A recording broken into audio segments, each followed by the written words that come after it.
ऐसे में माननीय अर्चना जी ने सही बताया है। हमने अपने बीते समय हुए नुकसान की भरपाई भी सिंगल क्लिक के माध्यम से करना, तो मैं पहले अपना काम कर देता हूं। जोरदार ताली बजाएं। सिंगल क्लिक के माध्यम से हमारे अपने सभी बहन भाइयों के खाते में केले की फसल के समय जो नुकसान हुआ है उसकी पूर्ति करने के लिए हमारी सरकार सदैव किसानों के कल्याण के लिए साथ में खड़ी है। वैसे बुरहानपुर की धरती कुछ अलग ही है। बुरहानपुर में दवा भी है और दुआ भी है। यहाँ की खूबसूरती, यहाँ की जीवटता औद्यानिक फसलों के लिए पूरे प्रदेश के लिए आकर्षण का केंद्र है। क्या हो नहीं होता बुरहानपुर में। बुरहानपुर में गजब है और बुरहानपुर के कारण से सच में यहाँ कई धर्मों की संस्कृति और उसके अलावा भी अनेकता में एकता की मिसाल खेती के आधार पर भी एक जीवंतता यहाँ मिलती है। ऐसे में मैं आप सबसे आज श्रावण का पहला दिन भी है और श्रावण के पहले दिन में आपको सबको मैं बधाई देता हूँ।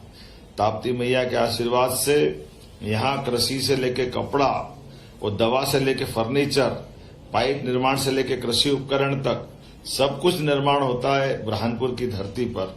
और खासकर बुरहानपुर का मीठा केला, स्वादिष्ट हल्दी और कपास कमाल की है। कई कारणों से यहाँ के कपास और यहाँ पे कपड़े उत्पादन को लेकर बीते समय जो बताया गया था कि कपास का जो टैक्स लगता वो कम करना चाहिए, उसमें पूरे प्रदेश को लाभ मिला। लेकिन मांग अगर आई तो ताकत से बुरहानपुर से आई। मैं आपको बधाई देना चाहूंगा। सदैव सरकार आपके ऐसे कामों में आपके साथ खड़ी है।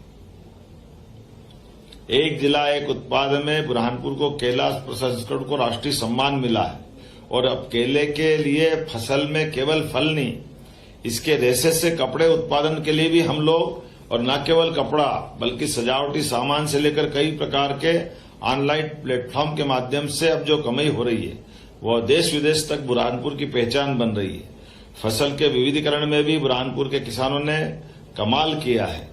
कपास किसानों के साथ पावरलूम के भी भाइयों को राहत देता है। हमने खंडवा बुरहानपुर की कपास मंडी शुल्क 1 रुपए से घटाकर 55 पैसे करने के जो निर्देश दिए थे, लेकिन धार में पीएम मित्रा पार का भी बड़ा लाभ हमारे बुरहानपुर के किसानों को और टेक्सटाइल उद्योग को मिलेगा।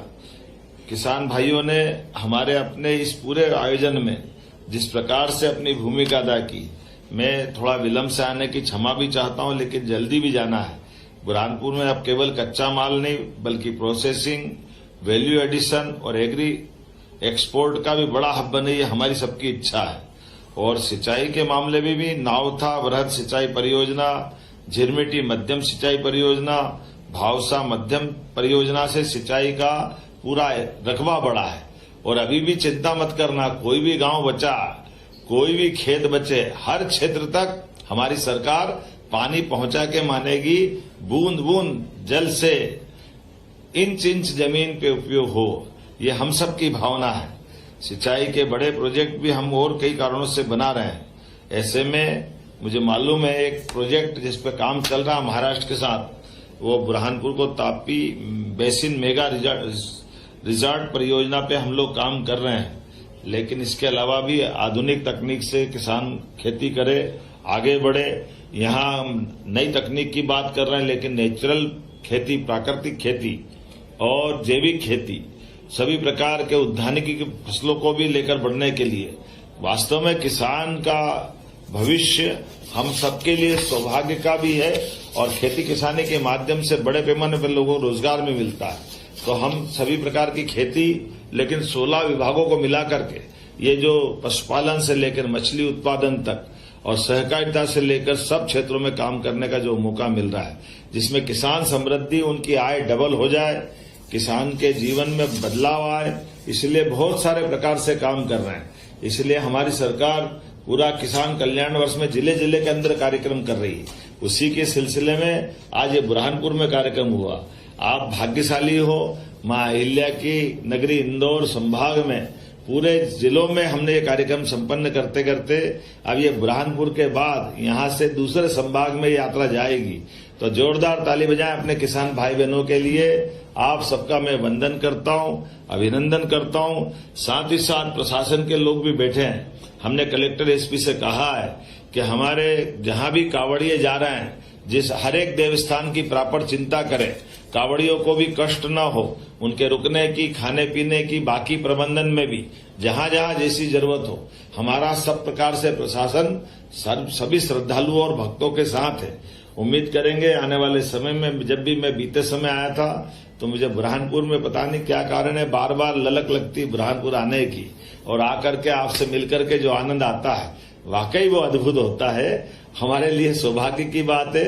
मैं एक बार फिर कोशिश करूंगा जल्दी जल्दी बुरहानपुर आने की, लेकिन आज तो आपके यहीं से मैं एक बधाई देना चाह रहा हूं। हमारी सरकार निवेश को लेकर लगातार काम कर रही है, सभी क्षेत्रों में सब प्रकार के प्रोत्साहन के लिए काम कर रही है। ऐसे में हर जिले के, हर संभाग का अपना नेचर है। ऐसे में ग्वालियर मेट्रो और ग्वालियर में मेट्रोपॉलिटन सिटी भी बनेगी, लेकिन उसके पहले आज हम टेलीकॉम कम्युनिकेशन के माध्यम से ग्वालियर का पूरा बेल्ट, चंबल के पूरे बेल्ट में बदलाव आएगा। आज मध्य प्रदेश सरकार और भारत सरकार के माध्यम से एक एमओयू होने वाला है।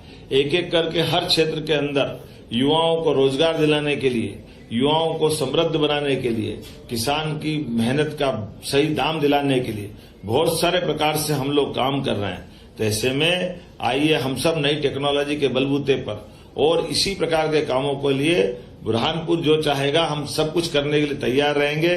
मेरी अपनी ओर से रक्षाबंधन के आने वाले पर्व की भी बधाई, और ये सावन भादों में जन्माष्टमी से लेकर हरतालिका तीज तक, गणेश चतुर्थी से लेकर अनंत चौदस तक सारे कार्यक्रमों की भरमार होती है। वर्षा काल का ये उत्तरार्ध सच में आप सबके लिए, हम सबके लिए, सनातन संस्कृति के लिए एक अलग उत्साह, ऊर्जा और आनंद का रहता है। मेरी अपनी ओर से बधाई।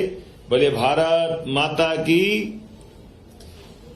धरती पुत्र किसानों की बहुत बहुत धन्यवाद। आपका बहुत बहुत आभार। हम आपको केले की रेशे की राखी बना के भेजने वाले। बहुत बढ़िया, बहुत धन्यवाद। केले के रेशे से बनी राखी हम आपको बना के भेजने वाले। बहुत धन्यवाद, बहुत धन्यवाद। और मैं चाहूंगी हृदय की आत्मीयता के साथ पूरे सदन में तालियों की गूंज हमारे माननीय मुख्यमंत्री जी के लिए, क्योंकि आज का यह क्षण लाखों अन्नदाताओं के चेहरों पर एक मुस्कान लेकर आया है। और यह केवल धन का हस्तांतरण नहीं, बल्कि विश्वास, सुरक्षा और विकास का संकल्प है जो हमारे माननीय मुख्यमंत्री जी द्वारा लिया गया है और वह साकार हुआ है। एक बार पुनः आप सभी की जोरदार तालियां हमारे माननीय मुख्यमंत्री जी के लिए। बहुत धन्यवाद।